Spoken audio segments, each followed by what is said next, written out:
to have an evening for us and share with us out of his toolbox, which he has not really been teaching for a while. He's been teaching more of the sales components, but now we're going to get an opportunity to hear some of the tools that he uses to heal something that's core for anyone who's in sexual healing, as I am. I'm passionate about working with sexual healers. If you know me, you know that. So shame is one of the biggest issues that we deal with day in, day out with our clients. And having a good toolbox to be able to move people out of shame quickly is key for helping them have the kind of lives that they have. And I just that they want to have. And I just wanted to say that I'm really happy that Jason is so open. You see that he's overcome or never had, or he'll tell us a story perhaps a little bit about his shame because he's working with this crowd, with this group supporting us directly. And this is a sensitive place to go. So I really appreciate that. I'm really excited. I hope everybody has an amazing time, and he'll talk. I think you can ask questions. I don't know what the end are, but he's great with questions, and looking forward to it. So with that, we'll turn the time over to Jason McLean.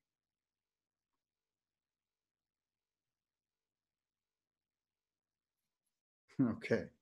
Ryan, can you hear me? Yes. Okay, good. Good. Thanks for being on the call. For those of you who have been on previous webinars or been to some live events, you know that I normally allow a few minutes for people to be late. I'm not going to do that anymore, mostly because I respect your time too much, and I have too much gratitude for you adjusting your life to be here. So that doesn't mean that anyone else is, doing anything other than adjusting their life. Things happen. And I just want to make sure that we, from now on, for those of you who are familiar with my presentations, we'll be starting on time. Let me make sure everybody's muted so that we don't have interruptions in the content.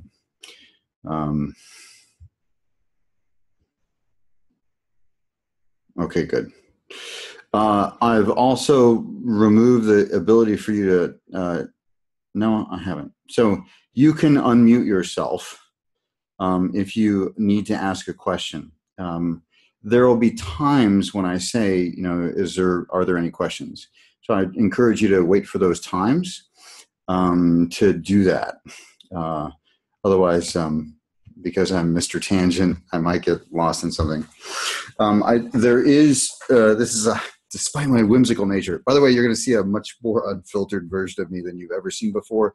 If you know me or know my work, this is going to be a pretty well-liberated webinar.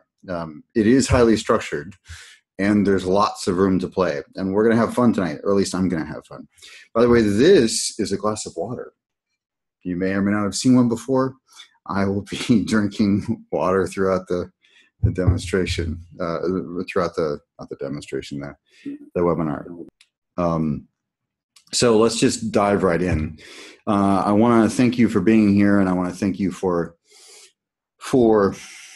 really giving me your time and giving me the opportunity to contribute to you, and more importantly, giving me the opportunity to contribute to your clients through you improving your skill and really freeing people. I mean, that is what it's really always been about for me.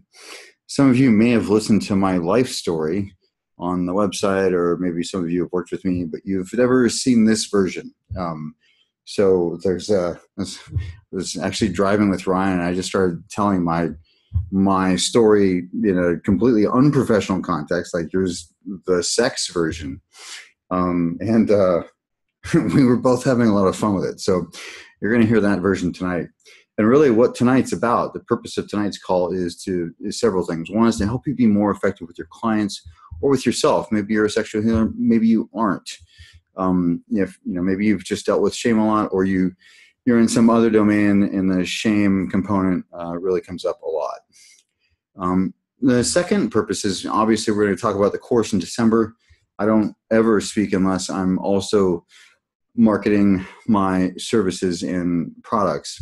And that if you join us in March for the Sexual Healers Business Training, you'll understand why.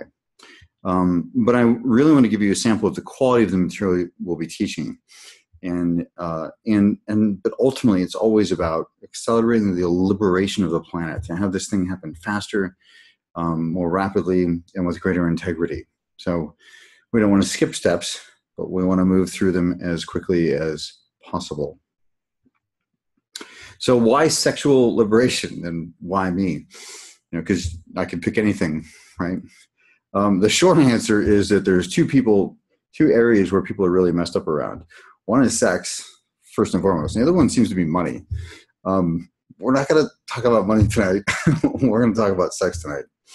And the second question, why me, is really that my sexual education began at the age of 8 with a conversation with my dad. I remember it being the first time I ever stayed awake all night with my dad. Saw the sun come up.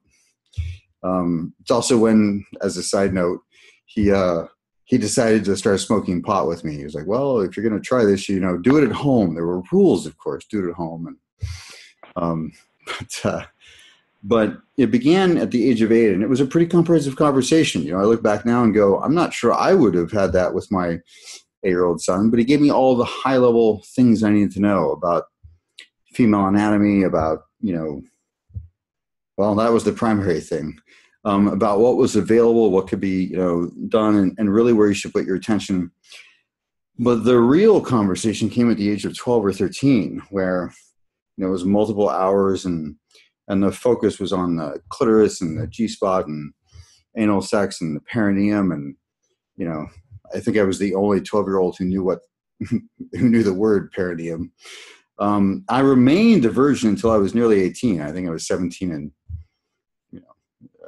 I think it was September. So 3 months before my 18th birthday. But I had acquired more about the female anatomy and he also talked to me about just accepting all orientations. In fact, he said, whatever you're interested in, it's okay. Don't ever let anybody tell you it's not. That in I was 8. So 1978, 1979, that's pretty revolutionary for a conversation at the age of 8 back then. And then, of course, at 12.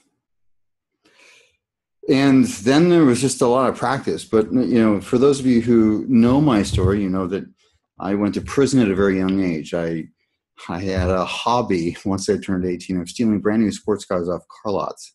And so I acquired 3 felonies in a very short period of time. Now, it was right before the 3 strikes law, so there was no 3 strikes law at the time, but there was a career criminal, they called it. And if you had committed 3 felonies within 18 months, they could send you to prison for 24 years.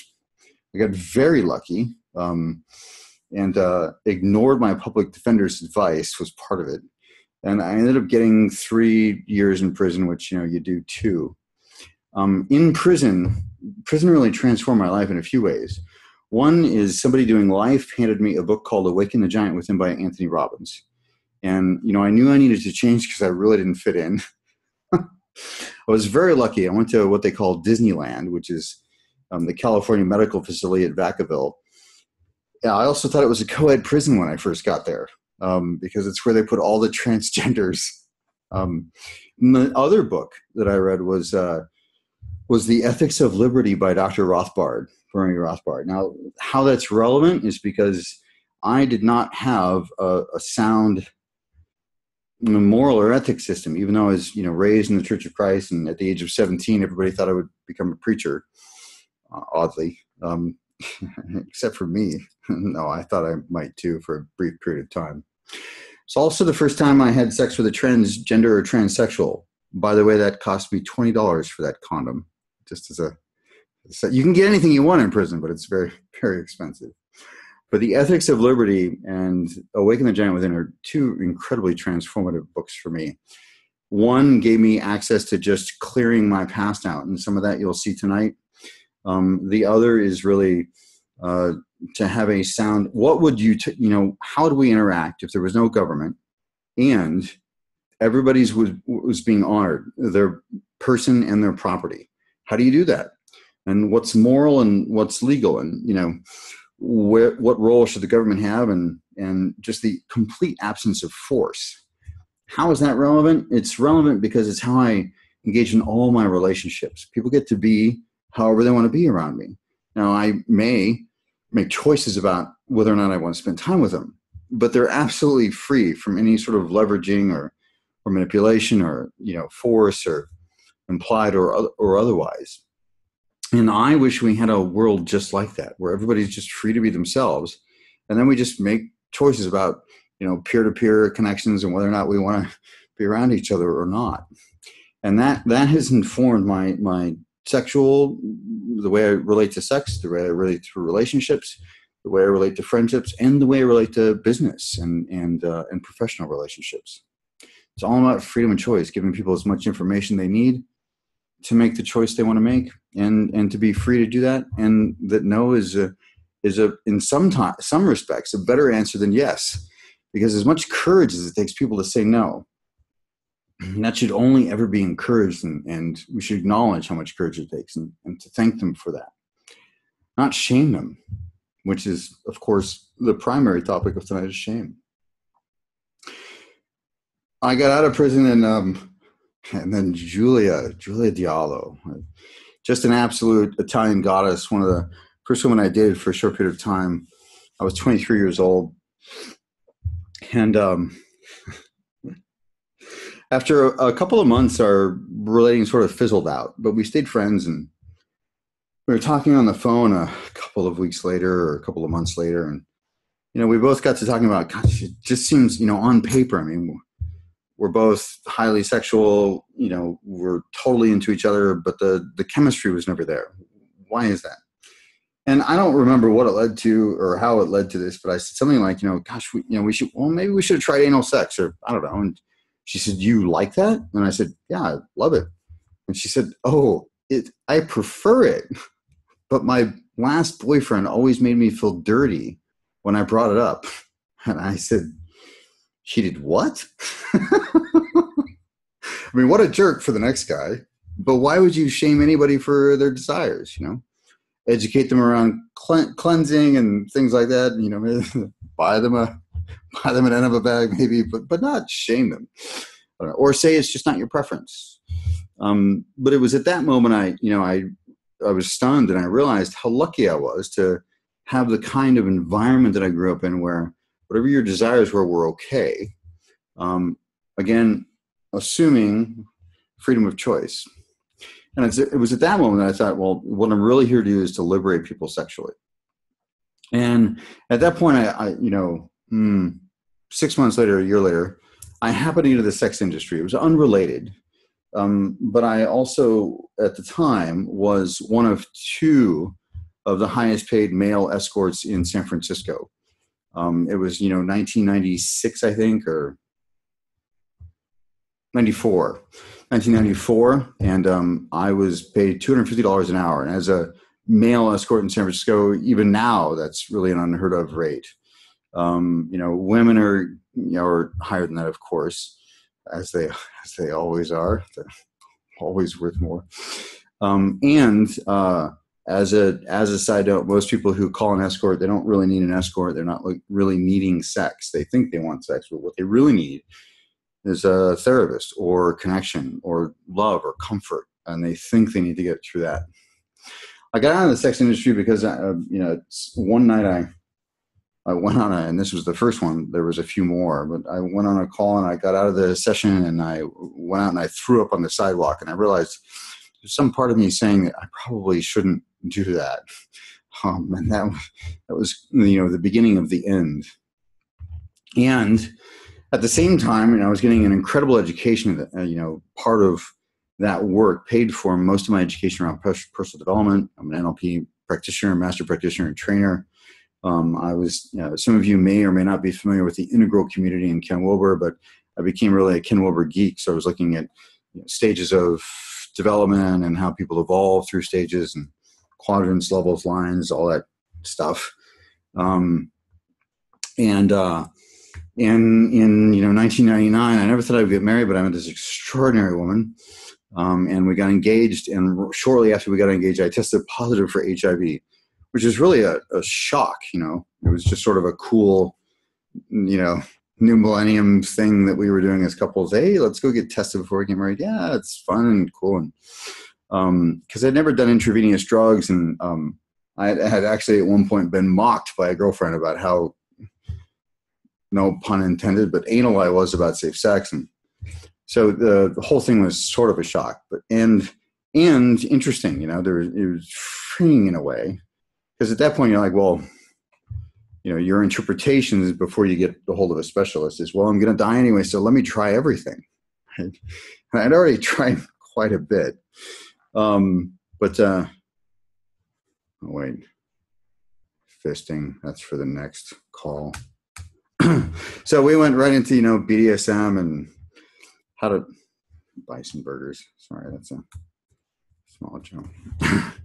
And we weren't married for, we were married for about 2-3 years. We got married anyway, to her credit. And I left. I realized I was dying spiritually in the marriage. And I left and I took a small amount of, we bought a house in San Diego, bought a house in the East Bay. She was a surgeon. At the time, I was working for a tech company in sales, and I was billing $14,000 an hour for them. So my commissions were pretty high. I was, just making tons of money. And I realized I was dying spiritually in marriage. She told me she wanted to be a housewife, which isn't why I married a smoking hot surgeon. Just wasn't in my map of reality. So I left, and when I left, I took a small amount of money with me, and certainly bought berries. Just a little walking around money, about $5,000 from a corporate account. And what I didn't realize was that that's technically felony embezzlement because it was a shell corp. And very quickly, she let me know that she was going to file charges against me in San Diego for felony embezzlement, which for me would mean 25 to life. It would trigger the 3 strikes law. So at that point, I'm wondering what the heck would have all of this make sense. I mean, you guys don't know a lot about the rest of the story, but you've heard about prison, you've heard about HIV, you've heard about my father. Those of you who have heard the story, you know that this is the only area in which he excelled. He was pretty much a monster by all accounts, which is why he blew his brains out at the age of 48. And while I was struggling with what would have all this make sense, it took me about 6 months to function. But what I came up with was really about, a geekier version of liberating people, which is to help them move through levels of consciousness in the integral sense. So then, I tried to mainstream myself. Like, well, I, had the habit of triggering people one way or the other. So, let's make Jason corporate, which that experiment, by the way, is over. And what's really next is returning to my core, and that's really liberating, and it's as a liberator. So why me?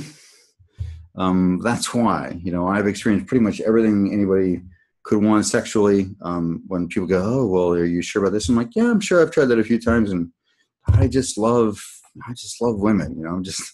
I've tried everything you could want, and I'm really clear about my preferences. But why you is another question to ask. And why sexual healers? When I ask that question, I mean, why sexual healers? And in my view, sexual healers are doing the most important work there is to do in the world. Because once healed, people can finally have the relationship they want. The relationships they want, which is really the most fundamental connection in this thing we call life. So what stops them from having that? And over the course of the next few weeks, there will be several webinars. This is the first of 3 in support of that course. They'll all look at different aspects of it, but we're gonna look at aspects of shame and trauma, because it's what stops most people. There's some self-esteem components. We're going to talk about that, but for the most part, it begins with shame. And shame shows up as thinking you're bad or wrong for wanting something, or someone else telling you you're bad or wrong for wanting something, and you believe that, which is an external validation thing. But to have people just feel connected, I forget who said it.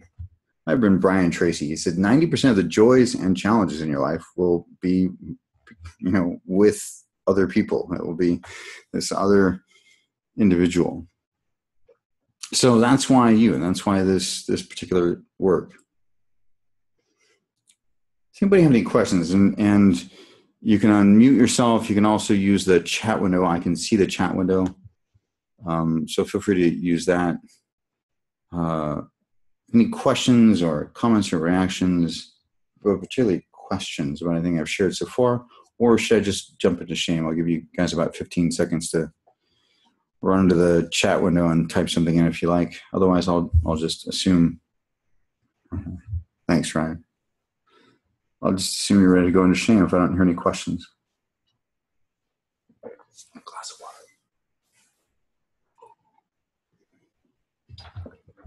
water. Yeah. Thanks, Merle. And thanks for reminding me, the why me part. I want everyone to be able to have the, gosh, I just told 60 strangers or however many people listen to this recording that, I paid $20 for a condom to have sex with a transgender person in prison, right? So what? Who cares, right? I don't care. I don't care what you think about that. I really don't. It was a great experience. I'm glad I had it. And I want everyone to have that kind of freedom. Yeah, very few people know. Very few people know. Okay, good. So let's get right into shame. Shame, as most things, has a structure. And it's as complex. That's supposed to say multifaceted. It's as multifaceted as it is simple to resolve. It has three primary components. First is their imprints from your parental figures or authority figures. It could have been what your mom or dad said to you. It's like, oh, it's that's dirty. Don't touch yourself there. Or it could have been an authority figure.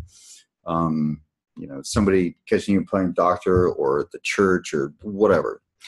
Could have been a traumatic event, stuff that happens to you when you were young or when you were, I recently met a woman who she was raped on her 22nd birthday. Doesn't remember much of it, woke up bleeding from everywhere, and loved anal sex, but was weird about it at the same time. And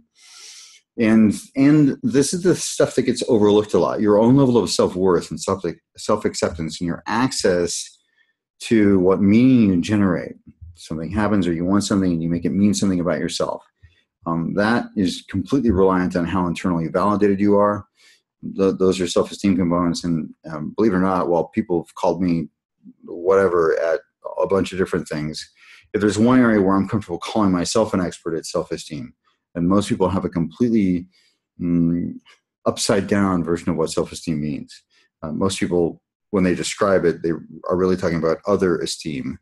And that has absolutely nothing to do with self-esteem, which is why we call it self-esteem versus other esteem.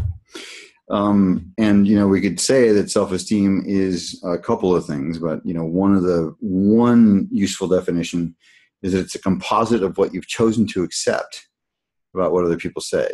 And the reason that I use that one first, other than the usual one that I tell, which a lot of you know I don't normally begin there, is because it really is your own. You're the author and you're the authority of what you create as your composite for yourself internally. So, by the way, if you look at these 3 bullet points, imprints from parental figures or authority figures, traumatic events, and your own level of self-worth, that's what the 3 webinars are about. So the first one's about parental figures tonight. The second one will be about how to clear out stuff from traumatic events. And the third one will be about advanced self-esteem components. And they're all peeks at what you'll be learning in the weekend course if you choose to join us. Now there's multifaceted, yay! So let's talk about parental imprints or authority figure imprints. Parental figures, whoever you view when you were young. Let's just start by saying they were doing the best they could with the resources they had available. They really had positive intentions. They wanted to do well. And that doesn't matter if they beat you every day. They thought that was the way to, my father, when he beat me, he used to say it was because he just knew I could excel, that I had, higher expectations. And I didn't get beat nearly as much as he did. So he thought he was an amazing father. who knows what it could be, but they had a positive intention, and they were doing the best they could with the resources they had available, and they could always use more resources.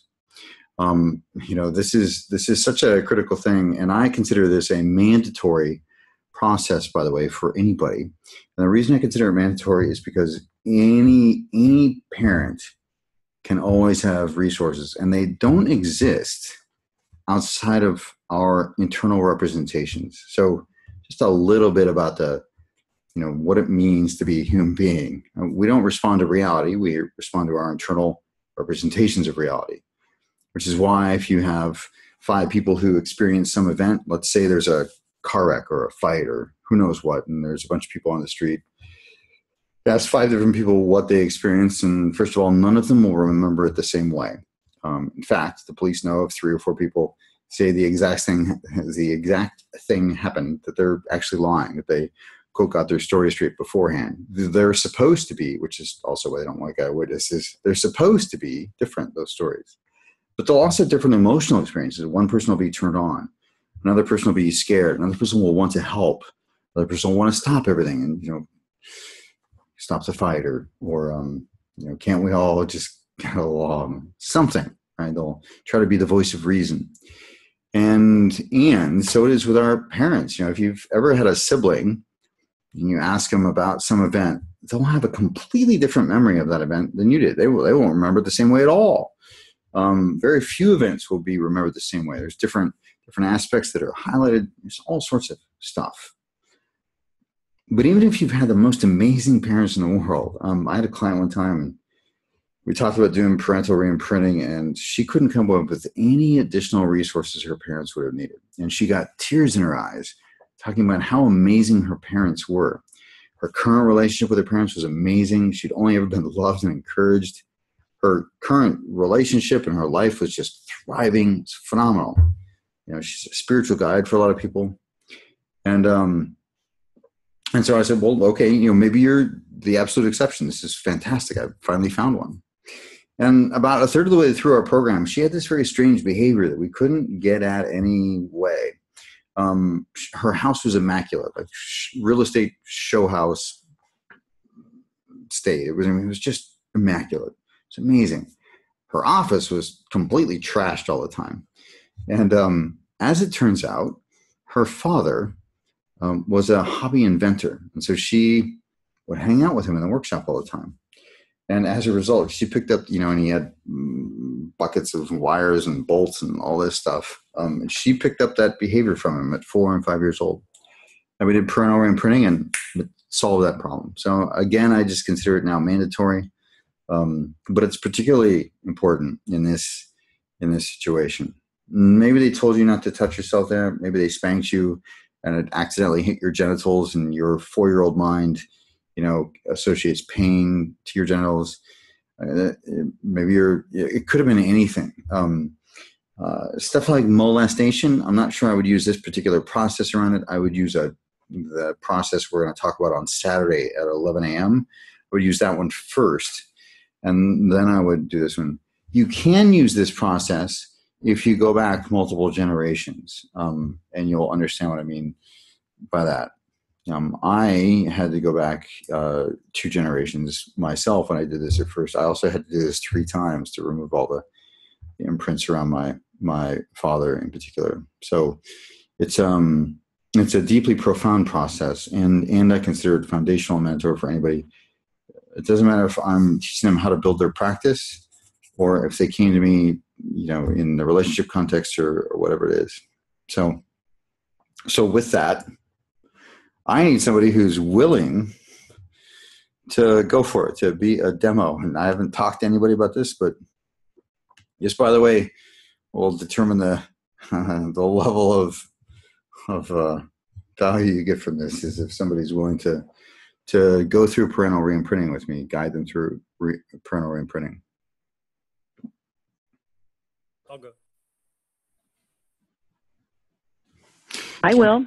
Would you text me so I can see who's saying yes? Please remute yourself first, and then. Well, my landline. I Oh, can call back in on my cell phone. It was just needed charging. no, that's okay. So, what's your first name, and tell me about your current relationship with your parents. My name's Rebecca. My father has passed away, I think about seven years ago. Okay. We healed our relationship before he passed, so it was good. My relationship now with my mom is good. Okay. It was difficult most of life. Is there anybody who has a current? It's not like they're excommunicated or won't talk to their parents, but you don't really like to go to holidays, but you still do, and had a you've not traumatic necessarily, but on a scale from 1 to 10 in terms of negativity, it's a 4 to 6, and you have an uncomfortable relationship, or after a while you're like, you just don't get me, or something like that. Is there anybody? Jason, does it need to be like, well, okay, I'll just say it. My father sexually abused me through my whole childhood, starting 2 years old. So Okay, I would great. say I've healed. Not great, but I'm sorry. Okay, good. But you reestablished your relationship with him. You reconnected with him before he died. Before he died, yeah. Okay, good. And when you think about him now, what do you feel? I feel good. I can say that there are times when the aftermath of that will crop up in a relationship with a man, and there are moments where I'm like, Dad, I'm pretty pissed at you. Perfect. Yeah. Okay, good. Good. Let's rock and roll. You ready? Yes.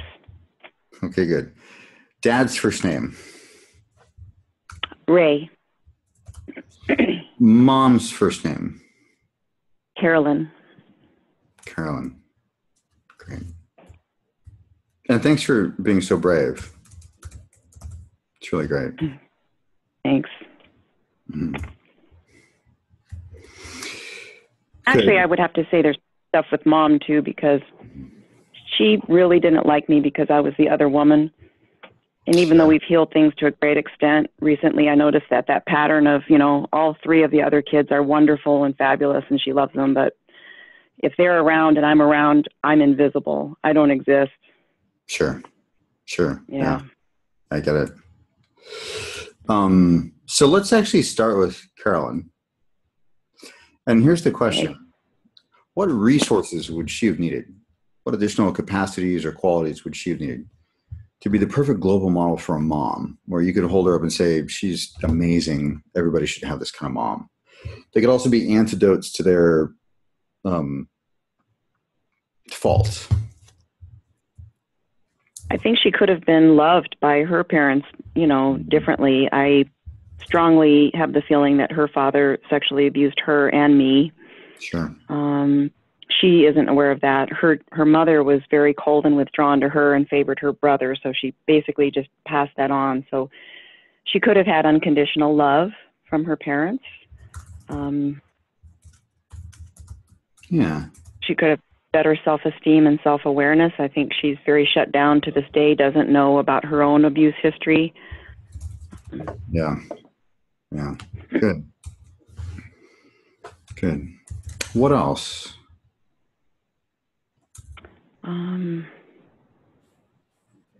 I guess she could have felt more supported by her community. My father's Alaska Native, and when I was little, we lived in his village, and she was the only white person there. Sure. And she didn't feel accepted. Right. Let's add acceptance. What else? Let's add acceptance. I'm adding acceptance, just her feeling accepted. What else? I said self-esteem, right? She could have felt better about her. Yeah, so far we have loved by her parents and unconditional love from her parents, self-esteem, self-awareness, being more supported by our community, and more accepted. What else would she have needed to be the perfect global model for a mom? I'm not sure how to word it, but I'm thinking like there was evidence for her that stuff was happening to me, and she didn't have the guts to stand up to the community and say something, you know, she's being sexually abused. So that, I don't know what that. Well, would self-esteem address that? Or self-assertiveness or conviction, maybe? Determination? I think it's a belief about women's role in the world, because she's always had this very misogynistic view of females. Okay. So feminism or an elevated view of the feminine, maybe? Yeah. Elevated view of the feminine. Yeah. And I guess within empowered, that's what I'm looking for. Empowered. Right. If she had felt empowered to speak up, that the first person she took me to who poo-pooed her, you know, that if she would have felt empowered, she could have taken another step. Sure. How about courage? Yes. Thank you, Robin. Courage. Good. What else?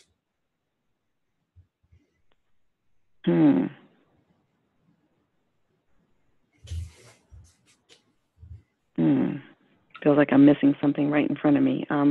Love. Mm-hmm. Great. Good. Love. Good. What else?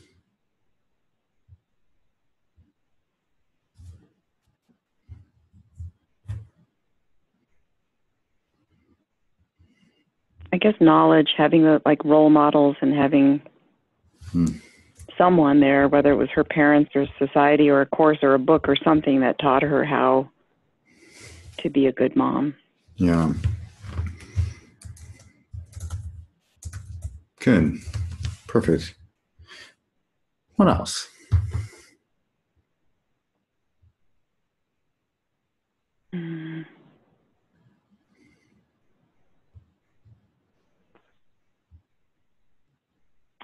Perfect mom.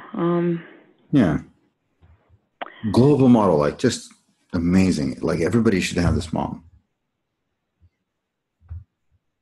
I guess a huge and loving heart. Good. Good. So far, we have loved by our parents, unconditional love from our parents, self-esteem, self-awareness. We're supported by our community, accepted, an elevated view of the feminine, empowerment, courage, love, knowledge, role models on motherhood, and a huge and loving heart. Anything else she would have needed to be the perfect global model for a mom? Patience and tolerance. Good. Thank you. Good. What else?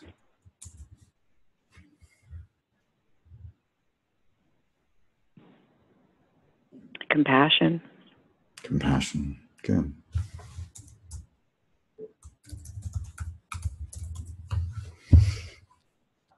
Good. What else?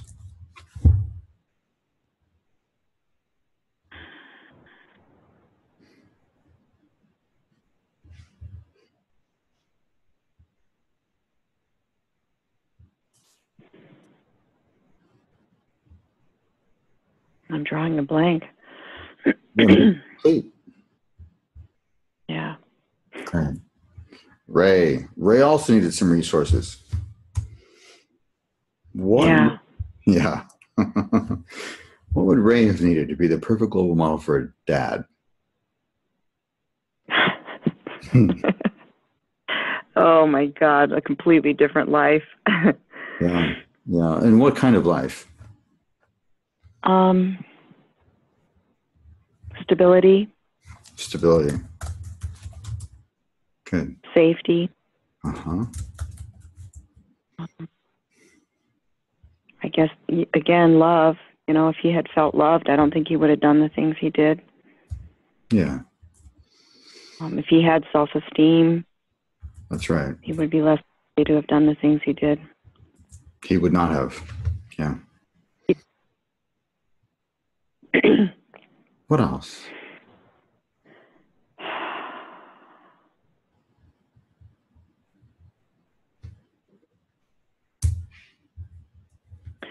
If he had been taught boundaries, Mm.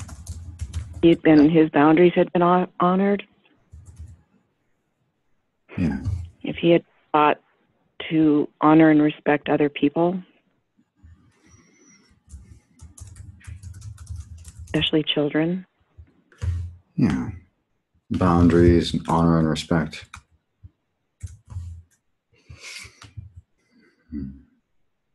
Good. What else?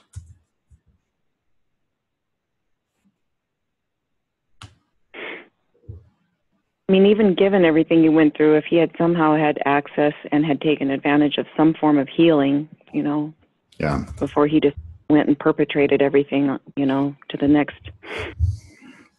I understand. Whatever. I understand. There's lots of reasons I don't have children now, but the primary reason through my 20s, where I never entertained the thought of having children, is wanted to make sure I wasn't like my dad first. Mm-hmm. Yeah. That's why I never had children too. I didn't want to. Sure. Yeah. Oh, I didn't even remember my abuse till I was 31, but subconsciously I knew. I was like, Sure. not doing it. Yeah. What else? So stability, safety, being loved, having self-esteem, boundaries, and honoring and respecting others. His own healing. Trust. Yeah, healing, trust. Trust. Good. What else would Ray have needed to be the perfect global model for a dad? God, it's so mind-blowing because he was like so the antithesis. Integrity. Mm-hmm. Yeah. It's like, how do I completely remake him, Yeah. In your mind. Yeah. Yeah. It's very emotional too, I have to tell you, both mom and dad. Not sure why, but it is. Well, I would expect nothing less given the givens. Yeah.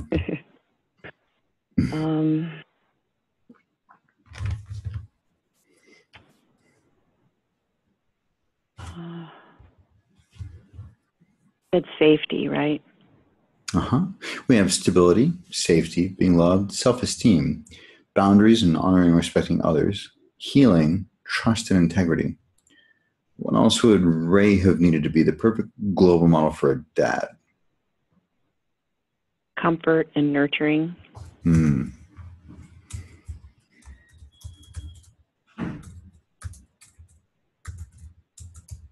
For him, he was actually good at giving that in our conscious life. It was the unconscious life where he was dark and evil. Yeah. Like a complete split. Yeah. Yeah. So some sort of, I don't know, I guess like minus the traumas that he must have gone through, I can only assume, because he was so fractured. Yeah.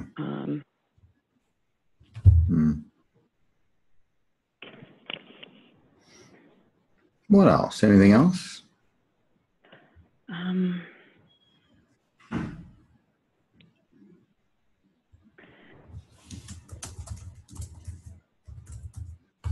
Gosh, respect. I don't know if I said that. Uh-huh.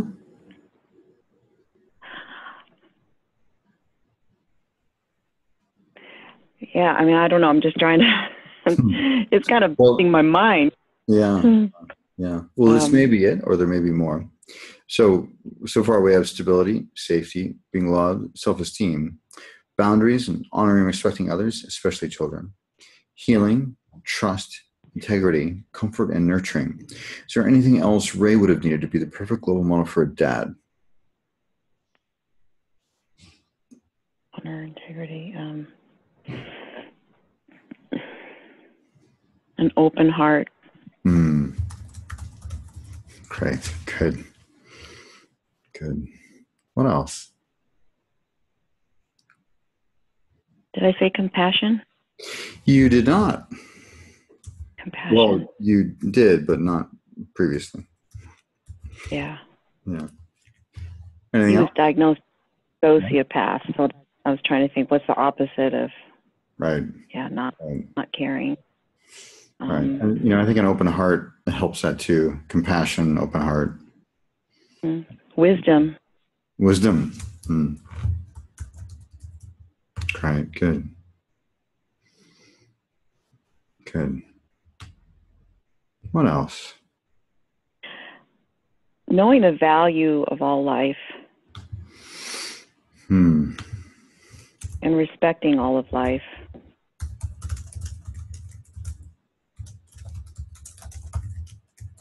Good.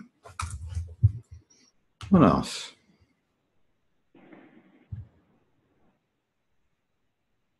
I guess if he had felt and been whole and complete. Yeah.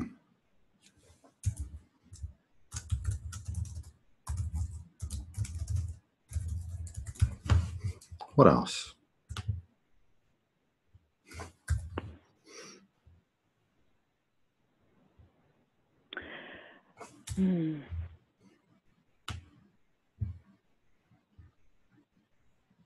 Okay, I'm just going to say it because it's really important to me, and I. Yeah.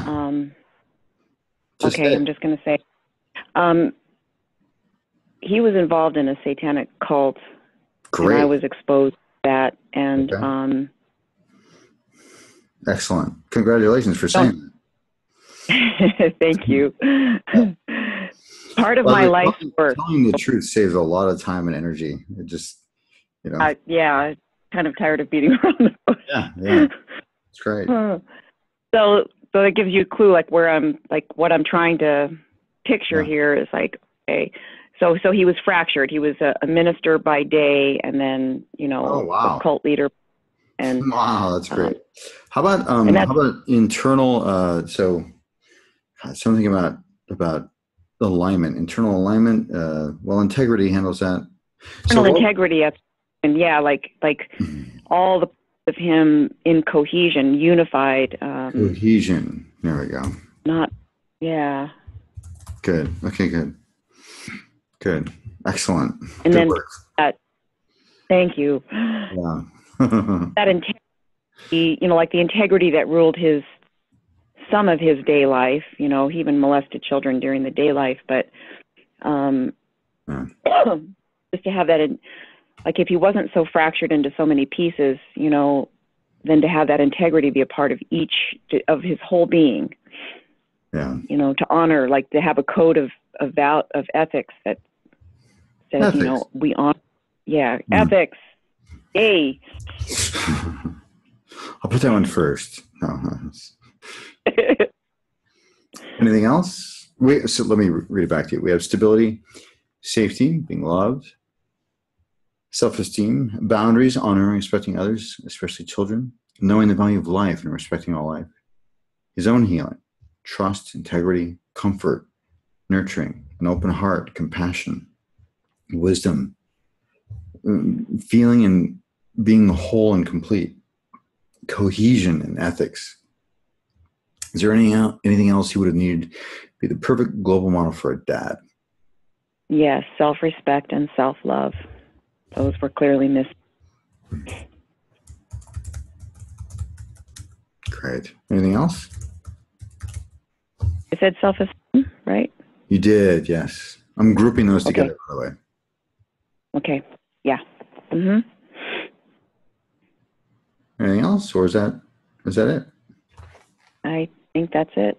Okay, good. We're going to take a 3-minute intermission, and I'll be right back, and then we're going to guide you through integrating this into your internal representations of both Ray and Carolyn. Thank you. My pleasure. I'll be right back. Okay.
Okay, welcome back.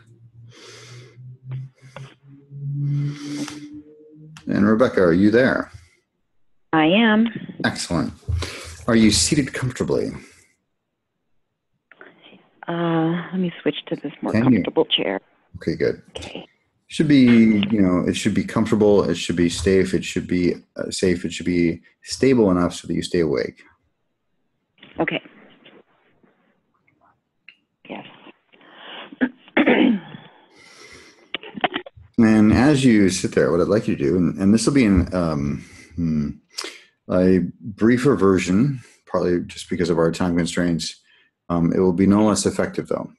So I'm going to presuppose a few things rather than eliciting them from your internal experience. So we're going to assume that as you sit there, your moment of conception is directly in front of you. And there's a timeline, there's a line in front of you that is your entire life, and it's in the room, your entire life up to the present moment. So moment of conception right in front of you. And then this line, and the line could be represented any way. It could be a yellow brick road. It could be an earthen path. It could be a beam of light that you can walk on in space. It could be anything, however your mind represented. I'm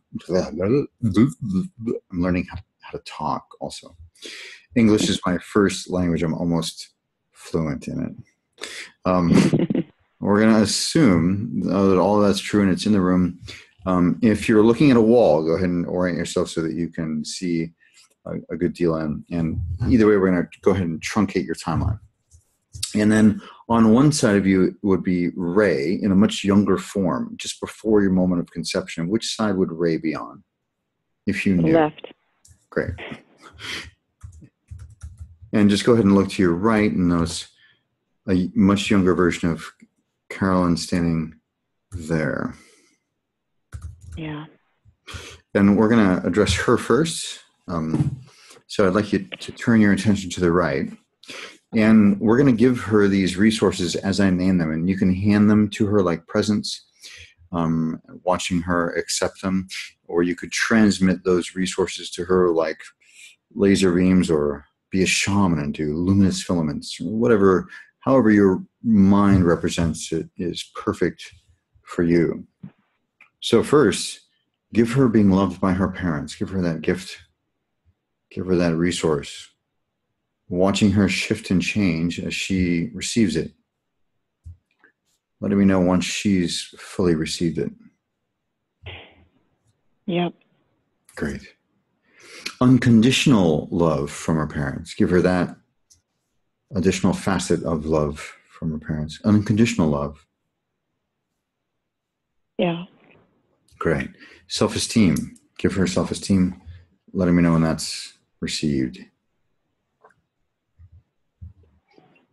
Okay. Self-awareness. Self-awareness.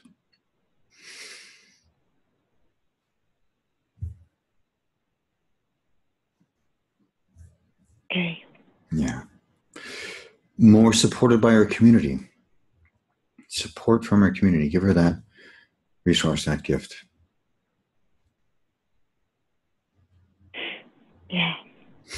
Acceptance, or being accepted. Give her that resource. Yes. Good. Good. You're doing great. An elevated view of the feminine. An elevated view of the feminine. Give her that resource.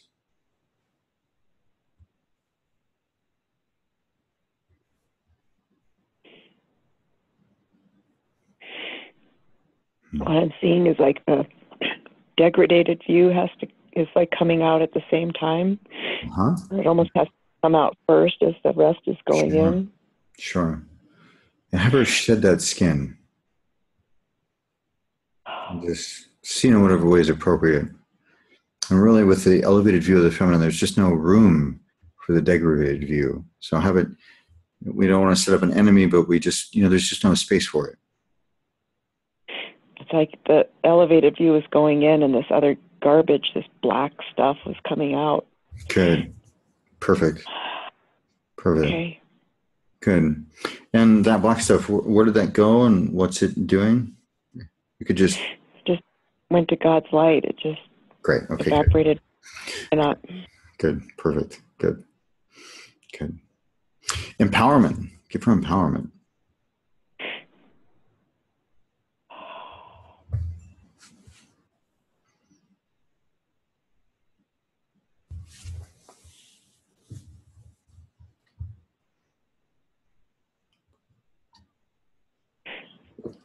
Seems like that. Yeah. That goes back generations. Yeah. Okay. Yeah. Yeah. Good. And you can imagine it, by the way, going back generations if you like. Just, connecting the dots to previous in her ancestral line. We'll get into more of that specifically on Saturday, but just let your mind fill in the blanks, and you can just take that, the light of God, and have it all shoot back to her. Good. Yeah, go. Yes. Good. Courage. Give her courage.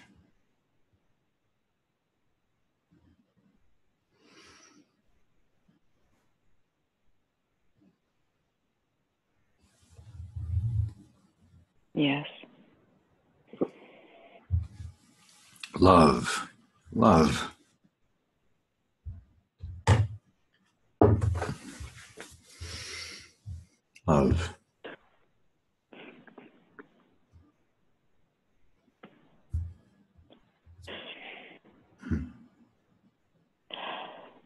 Yeah, good.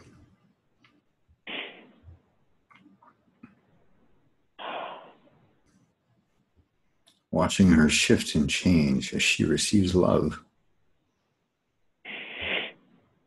Yeah. Yeah. Okay. Good work. Knowledge, role models on motherhood. Give her that gift, that resource, watching her shift and change as she receives that.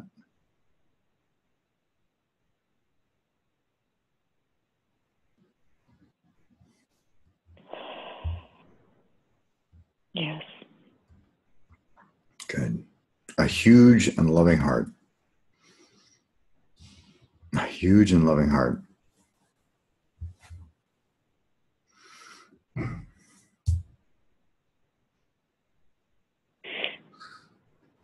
What it looks like is it's her heart, but it's opening and expanding.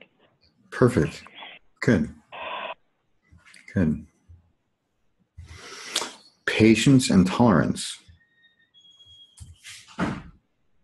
Give her that gift. Let me know when that's complete. Yes. Good. And finally, compassion.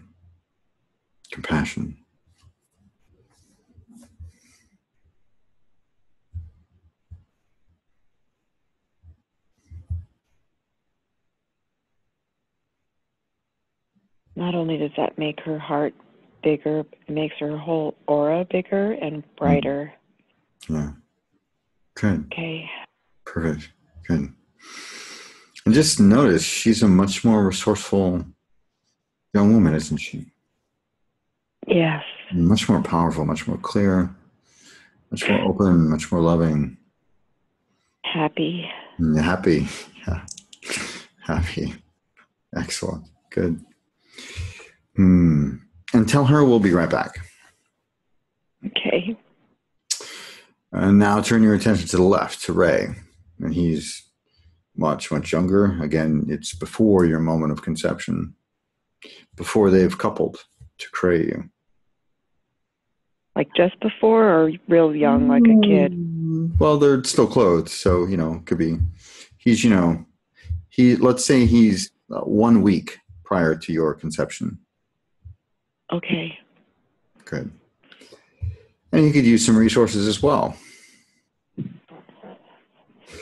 First, let's give him stability.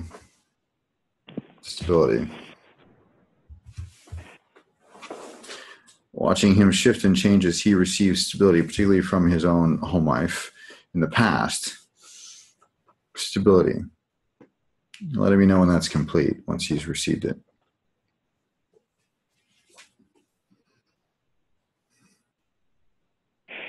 weird. I got this image of like bricks, but they didn't have any mortar before. Now they've been put together with mortar. I've heard bricks are unstable without mortar. Yeah, they are. Good. Safety. Okay. Safety. Give him safety.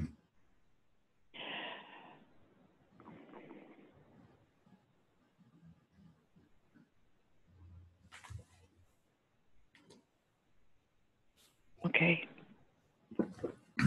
Good. Loved. Give him being loved.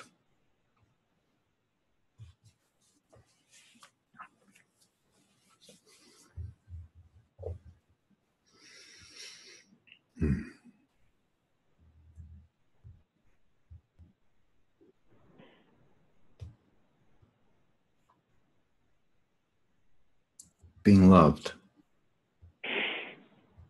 Yeah. It's still going. Yeah. Take your time.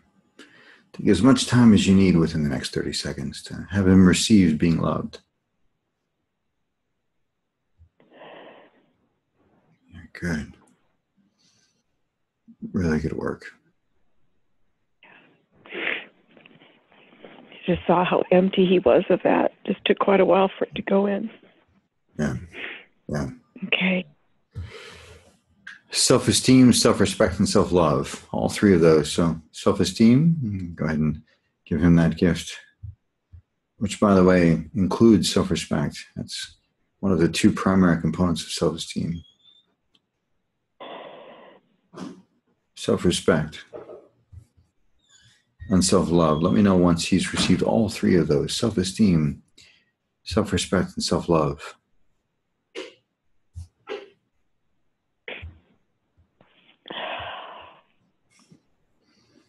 Yeah. Good. Good work. Boundaries, honoring and respecting others, and especially children. Boundaries, honoring and respecting others, and especially children.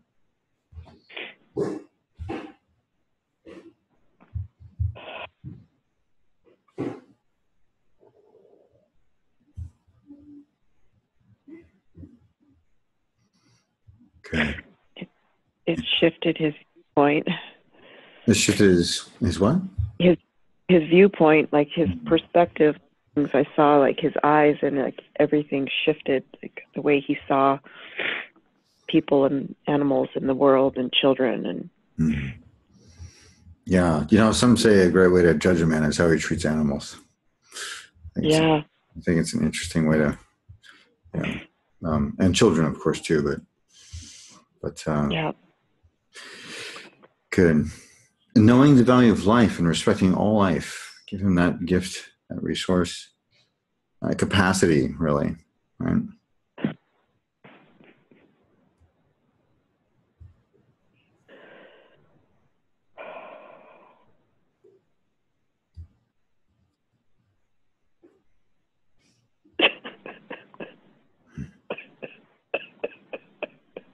Yeah.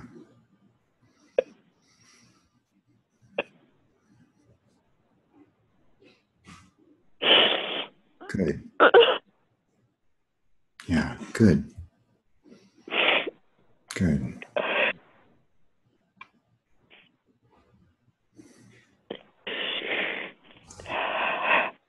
Good work. Okay. Yeah, good. His own healing. His own healing. Give him that. Give him that gift, that resource, and everything that would have come from that. His own healing. Yeah.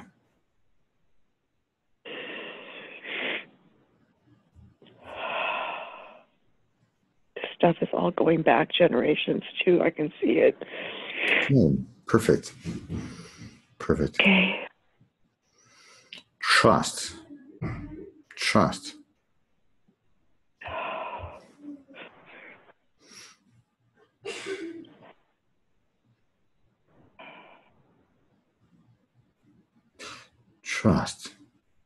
Yes.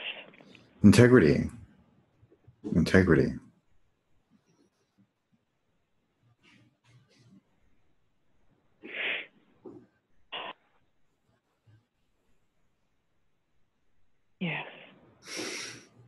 comfort and nurturing. Comfort and nurturing.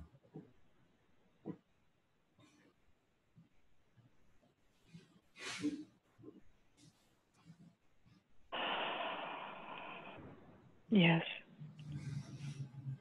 Okay. An open heart and compassion. An open heart and compassion.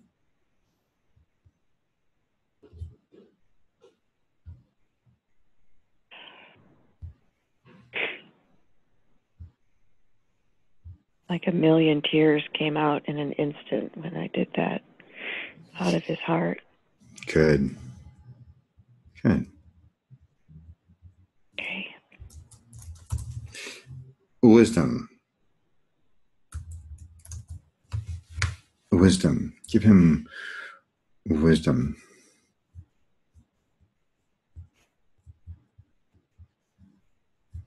Yes. Good. Give him cohesion. Cohesion. Cohesion. Just laugh because that's what I want for me too. I'm shocked. I think I'm going to me too at the same time. You should leave the cult right away, by the way. just kidding. Unless you are in a cult, and then I'm not. Good. Good. Laughter's good. Cohesion. Once he's received that, let me know.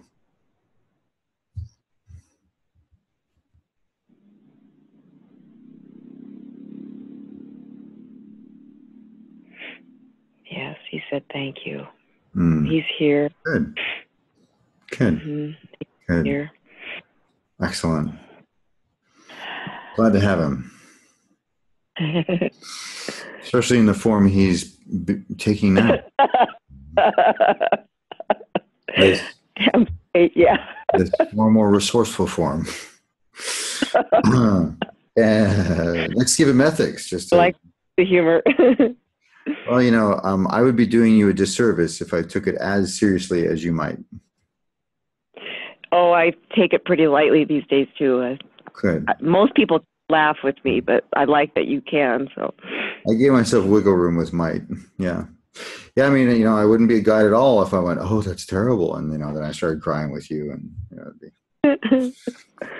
not to not take it seriously, but it is important to keep a perspective.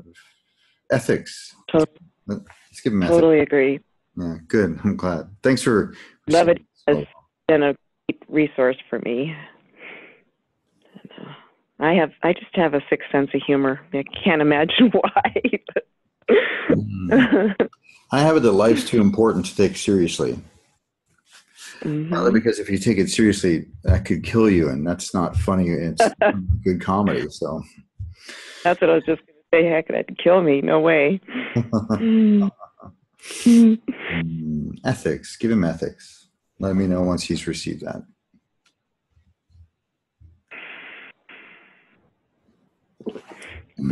With open arms, he did. Yes. Good. Good. It's an indication of his healing and his integrity and his cohesion. And finally, give him being and feeling whole and complete.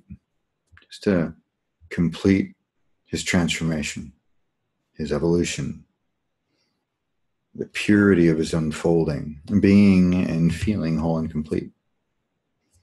And let me know once that's complete.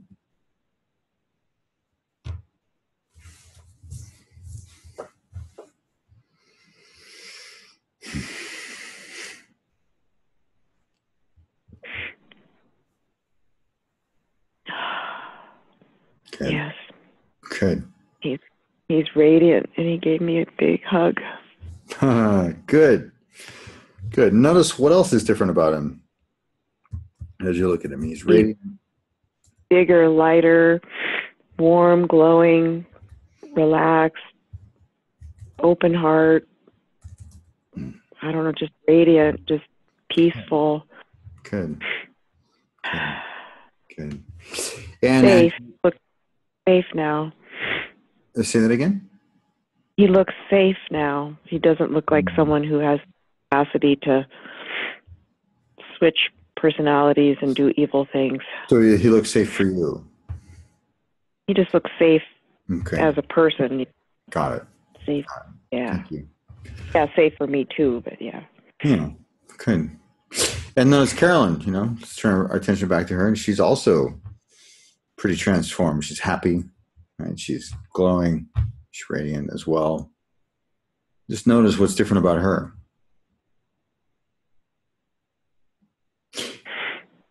And her eyes are... Go ahead. Yeah, please.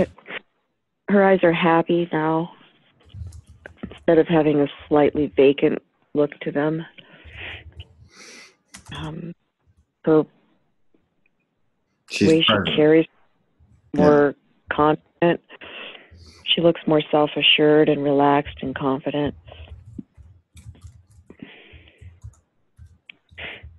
Good. Perfect. Two very different people. Yes. And in fact, they're very active. They're coupling right in front of you, that moment of time when they would have conceived, and they conceived of you and they conceived would have been different. And the energy flows that would have gone into that conception would have been very different, wouldn't they? Yes. And they can be very different now in your mind as you represent them. Yes.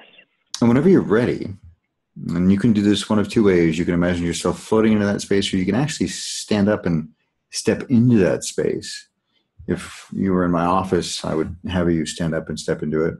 Whichever you feel would be most transformative for you is the way I would recommend doing it. Whenever you're ready, move into that space of conception and feel those energy flows from these new, happy, self-assured, relaxed, confident, open, peaceful, and safe parents. They've now become parents. They're not Ray and Carolyn, they're mom and dad.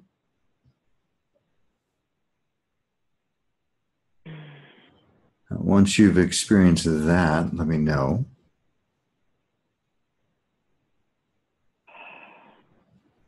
Yes. Good. And then at whatever pace is appropriate for you, begin to move forward in time. Begin to remember. And some events may not have happened at all. And some things you may remember differently.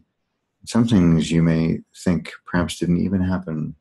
And that's fine. Whatever it is fine. Or maybe you remember them happening very clearly the way you did before, but your understanding of both of them is different. And you have more compassion, more understanding, more love for them in spite of their limitations, their lack of resource. And begin to recode your entire childhood, learning new things about relationships, about men, about women, about life, about sex. Allowing your unconscious mind to do most of the work. And you might just see events flashing in front of you as different. You may see dark spots on your timeline get brighter if that's appropriate for your mind. But what's sure is you had two very different parents now. And that Ray and Carolyn are far more resourceful. And you can just shed that past like skin, a snake shedding its skin, or an eagle molting its feathers, just letting it all slough off. Water off a duck's back. All the way up through your formative years, through your primary relationships, beyond your formative years, all the way up to the present, all the way up to the now, taking as much time as you need to reach the now. Once you've reached the present, once you feel you're in the present on your timeline, let me know. Can you give me a little coaching on, I don't want to change the things that happened to me because this is my path and I'm happy with it. Great. My work. Yeah. But I do want to incorporate some of these shifts that I'm feeling. Yes. There's a lot of my past I don't remember. Good. And I've been conflicted about whether I want to have those memories come back or not. Do I need them? So on the last part, I have opinions. Would you like to hear my opinions? Yeah. I trust the unconscious mind to only show you what you can handle. I really do. Oh, yeah. Yeah. Oh, yeah. So remember. So, if you remember them, great. If you don't, awesome. I trust my unconscious mind. I have virtually no memory before the age of 8, except for one event. I think that's probably appropriate. But what you can do is you can do it symbolically. So dark spots on your timeline. How is your timeline represented, by the way? Is it like a beam of light, or like a path, or like a steel cord, or what is, as you imagine your time? Kind of just like a timeline that I've written down before, in therapy sessions, where it's just a line where I have stuff happened along that line. Okay. Are there cracks or dark spots, or like how do you know where there was a traumatic event in the past? Yeah, it's a dark energy. Okay, good. So just see it getting brighter. Bring in that, the light of God. I think that sounds like a fantastic resource to bring in. Just bring in God's light, or the light of God, into those dark spots. And it'll probably just like it got rid of that black ooze, it'll get rid of those dark spots in your timeline. And you don't have to remember what happened at all. And even things you do really remember well, you can just bring the light into that as well, so that you see it in a whole different light. You can actually be loving and see love in the space, pure, spiritual, God love, no matter what ickiness is happening. So your relationship to the negative event will be transformed, even if the event itself is not. And you can learn wonderful things from it. Does that handle that for you? Well, Tell me where you are in time. At what point on your timeline are you? What age are you? Probably between 2 and 3. Okay, great. So at those spots, I just want that's where it all began, really. So let's go ahead and bring in the light of God into that spot as the ultimate resource, and just have it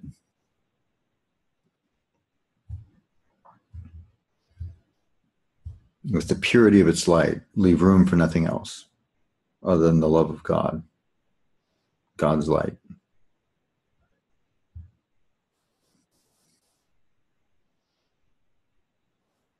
God, there's just something, Mm-hmm.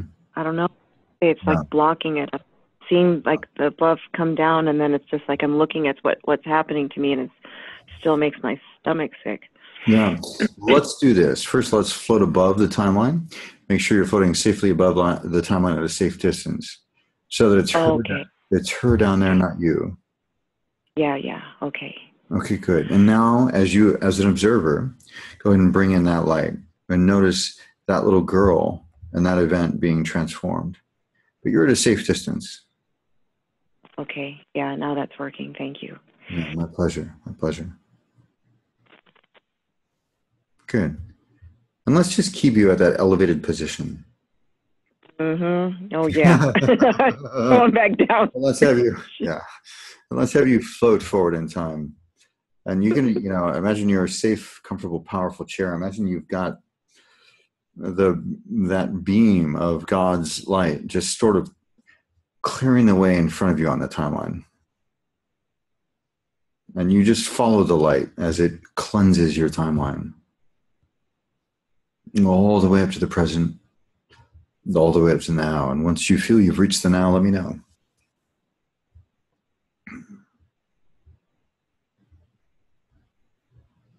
Or if something else, catches your sweater as you move through the door jam, let me know.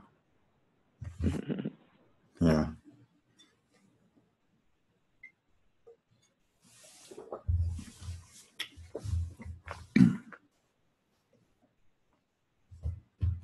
Okay.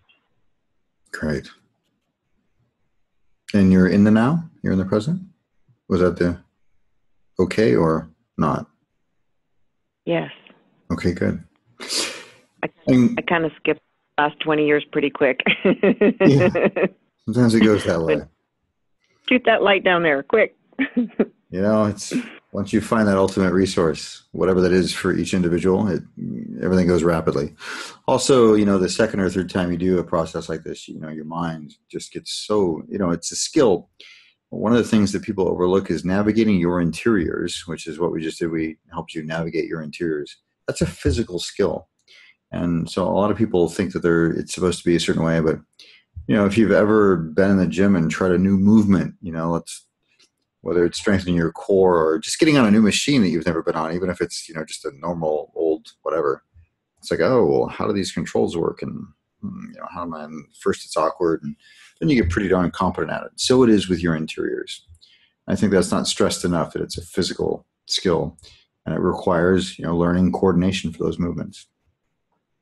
So go ahead and float down into the present, and I'd like you to begin to imagine futures, situations where you're dealing with your mom and you can see her in a whole different light, or you're having a relationship with a man or a sexual situation, and you're just freer. You're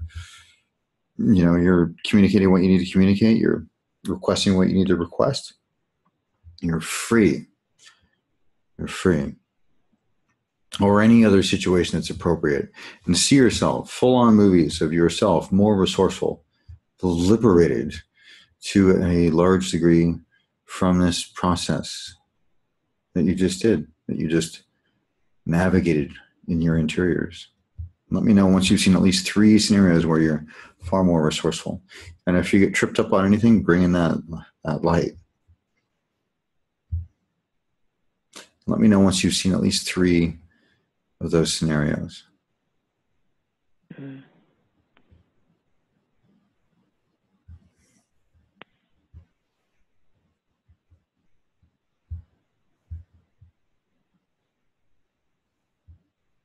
Okay. Good. And gently come back into the room. Gently reorient yourself to your surroundings. And welcome back. Welcome back. Well, yeah. Wow. Yeah. Good. Take a minute. Give yourself, a minute. And let me just talk to the group first, just so that you know. First of all, I'm going to teach you how to do this in the course, but I'm also noticing the time that we're at. For those of you who stay on the call for the remainder of the call, which should be about 10 or 15 more minutes, depending on the amount of Q&A, I do have a pretty significant gift for you. So that's not a sales tactic. I'm just telling you the truth. So you can stay on the call or not, but for those of you who stay on the call, there will be a limited availability for something, and I want you to stay on the call as much as possible. I also encourage you to ask as many questions as possible. So in a minute, I'm going to ask any questions you have for me about the process, or for her about her experience, if she's willing to. Actually, are you willing to take questions about your internal experience? Absolutely. Okay, good, great. Yeah. And are you ready for that, or do you need more time? No, I'm fine. Okay, great, good. So, questions for me about the process, the technical aspects of it, what I was doing, why I did what I did, or for her about her experience. And just feel free to use the chat window, or actually I prefer to use the chat window just so you don't talk over each other.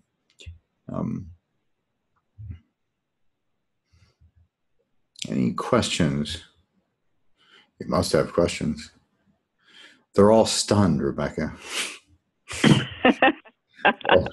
They're all stunned. I am. They're all stunned at your ability to move through this. So, any questions? If there's no questions, I'm just gonna, talk about the course. So, describe your experience. Ryan, do you have a more specific question?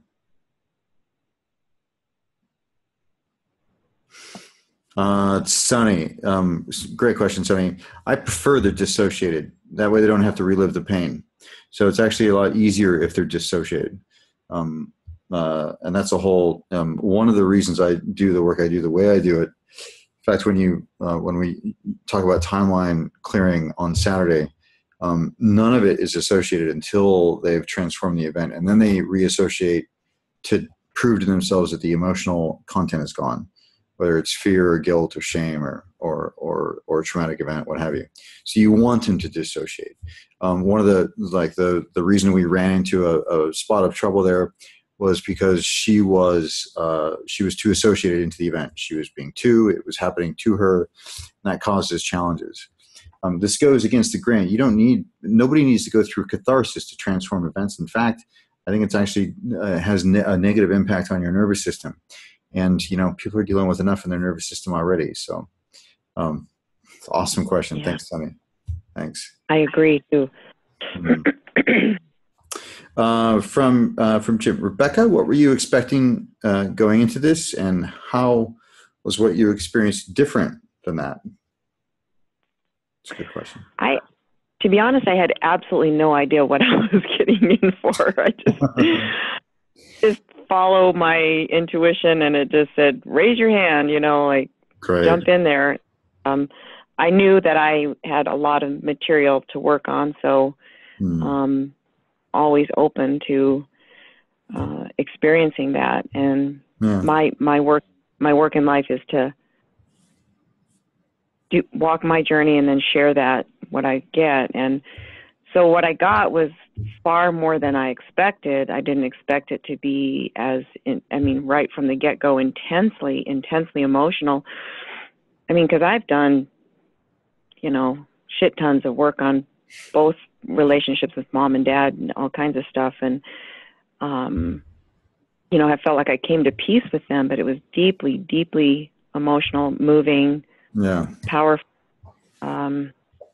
transformative. I've never seen my father like that, or my mother either. And I feel different about me. I did get up and move into the space between my parents where they came together in the space of conception. Felt the energy of both of them coming at me from the right and the left, and how different it felt to be infused with comfort and safety and all that good stuff. Good. Ryan, does that address your question about the results? And Ryan's additional question was just more details about the results. She sounds like it was really good. Curious if there's more. Does that answer? Okay, good. Sure. Do you have more? Do you have an additional question or not? I do. Me? No, I'm talking to Ryan. Okay, cool. Do you have a question, Rebecca? Well, no, I just wanted to say that it kind of morphed for me because I do theta healing. That's one of the modalities I use, and it turned into like actually downloading into my parents these qualities, and I could feel my dad in my heart saying to me, heart to heart, just saying thank you, thank you, thank you. I could see him being transformed, and it was. I was crying. Sometimes I was crying hard. Good. By the way, sometimes the parents are like, I don't want that thing. There's all sorts of interesting things that can come up in this process, which, brings me back to Michael, which is, he said this was shortened. How long would you continue to let her give more resources normally? So Michael, that's the one part I did not shorten. You never want to limit the number of resources. There's a lot of other things about like eliciting her timeline. What's her timeline look like? And so the part I presupposed was futures in front of her. There's the way we have our internal representations of time. Well, there's a couple of general orientations. It's unique to all of us. So I just suggested that she was sitting there. Her moment of conception was in front of her, and that, the future went out in that direction, and that the whole thing was in the room. I wouldn't normally be that directive with a client. I would let I would elicit how, where is the present? How far in space is it? Is it in the room? Is it outside of the room? Is it, the next block? Is it like that?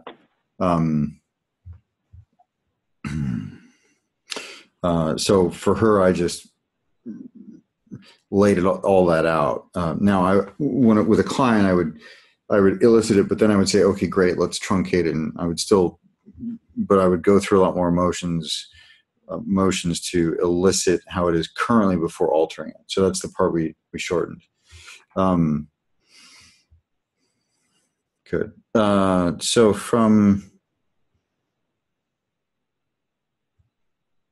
I'm not sure which part of here. So do you assume they are open to receive whatever we give them. You mean the resources? No. I do linguistically presuppose, give it to them, watch them shift and change as they receive it. But if they say no, then sometimes, it depends. Sometimes I'll say, well, give them as much time as they need, or what resources would they need to be open to receiving it? And we add a resource to the list. Sometimes they're just a no, and, I first remind the client that they're not really, they're just in their mind. So the client has a lot of access to that. Sometimes, though, if the trauma is so bad and they've done no work around it and they're still like, well, screw them. I've had people go, no, I'm not going to give them. I've had clients say, I'm not giving them that gift. They don't deserve it. Then you should probably go back a generation, which means that you're going back and you're, what would their parents have needed? And you have to work with their parents, give that. And so you do grandparent re-imprinting and then parental re-imprinting. And that can take a couple of hours. Let's see. What was the last part you said? Imagine 3 scenarios. Yes, great. It's something we call future pacing. So if we clear out the past, but we don't give you a future to live into where you're different, then the work may or may not integrate, or it'll integrate to a lesser degree. And I talked about resolving the emotional response by 70% in the marketing. That is, by the way, what clients give me as feedback. So I just want to be really clear that number, I didn't pull it out of my, my ass. I didn't pull it out of thin air, I guess I should say. Now I can say ass with this group. It is what clients report. It's also what I now consider my sort of, what's the bare minimum for my level of satisfaction that we can move on.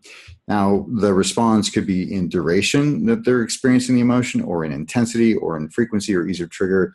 There's 4 or 5 metrics I give them to track. It's subjective, of course, but they have a sense. So it's called future pacing, and it's critical that you end that way, that they're imagining themselves. Olympic athletes imagine themselves winning the gold medal. It's pretty standard in mental training for Olympics. It's the same thing. It's a similar or a very similar thing.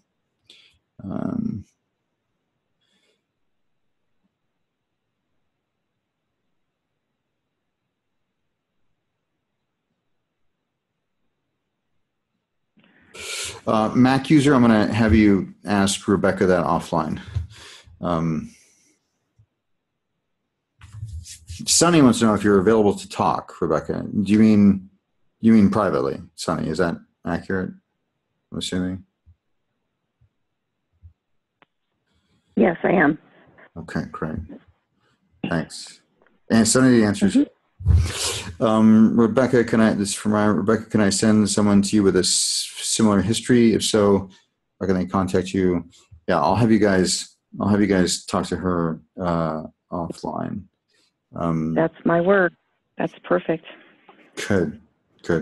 Any other questions about the process for me, or about Rebecca's experience, or not?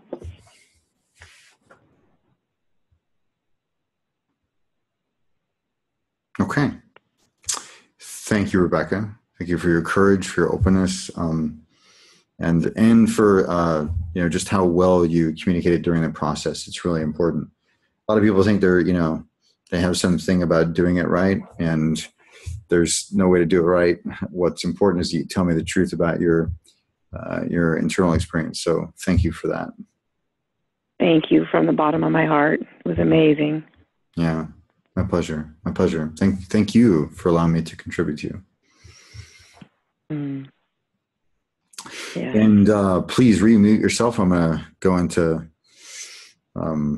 course mode. We're going to talk about the future. Okay. Thanks so much. Thanks again. So first, there's another webinar on Saturday. We're going to be dealing with, Saturday will be about healing shame and other emotions as well, but also healing trauma. So, there's if she were my client and I had asked a lot more information, we would have probably done Saturday's process first and then done parental reimprinting second. we're just lucky that she's, done a lot of work around it. By the way, often I hear clients say, I've done a lot of work around this. I'm surprised at the impact it's had. That's because rarely have they actually gotten it out of their nervous system, and this actually recodes a lot of it. So just as a side note, when someone says, well, I've done a lot of work on that and I don't think I need to do any work on that, we don't disbelieve them or invalidate it entirely, but we do check it out to make sure that that's actually accurate. If maybe they've just looked at it a lot, or, if they've done talk therapy, or they've done landmark education, or they've, whatever it is that they've done, it doesn't actually get it out of their nervous system. So there's that.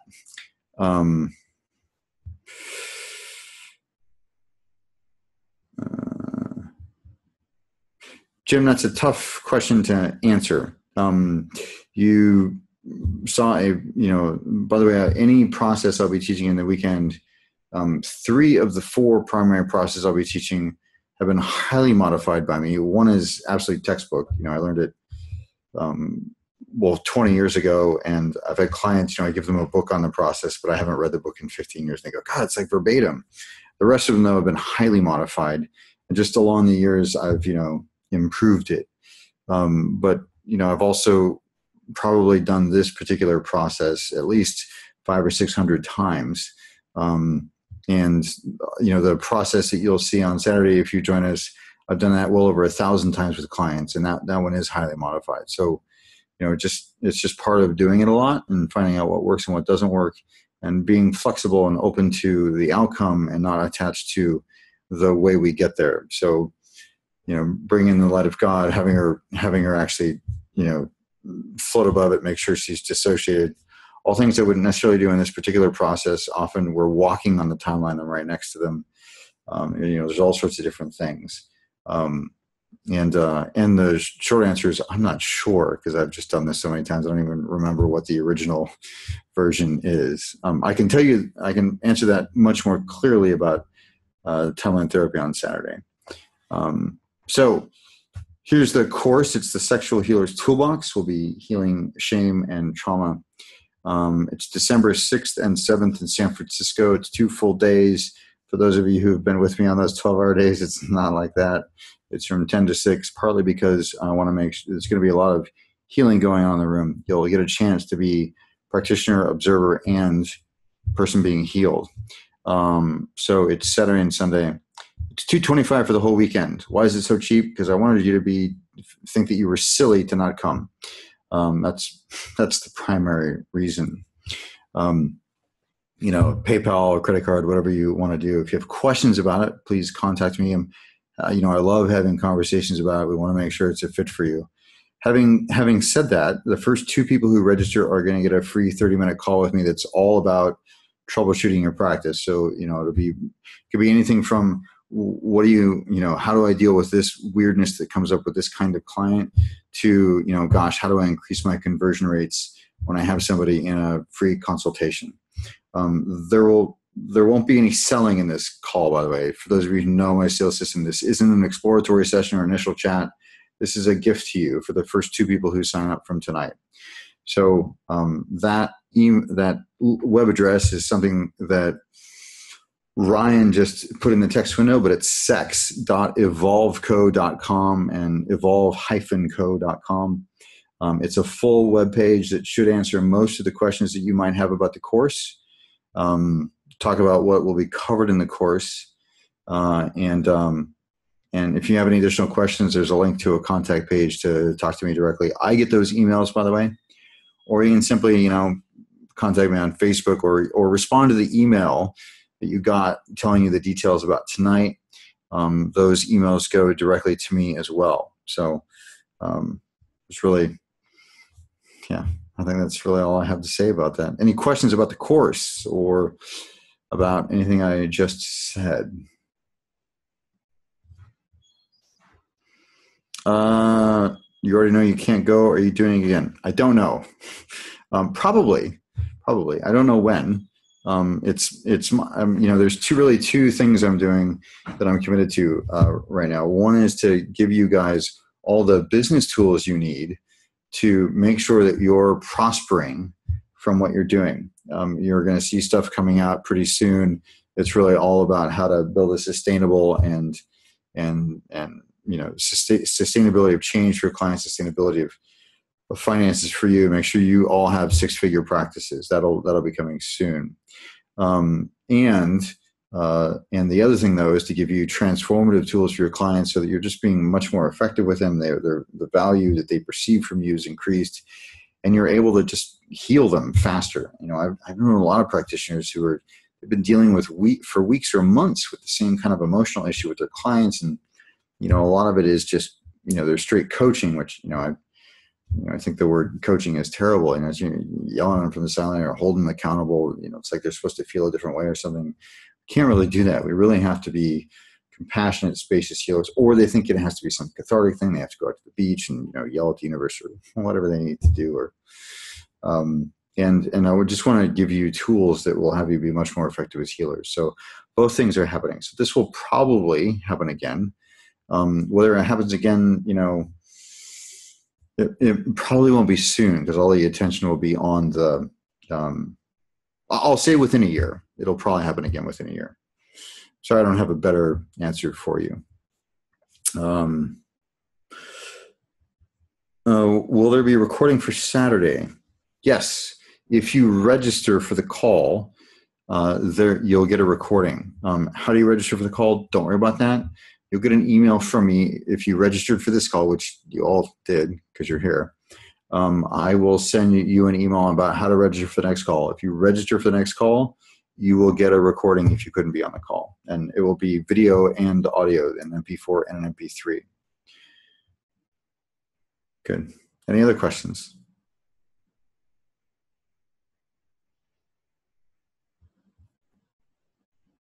Okay. Address again? sex.evolveco.com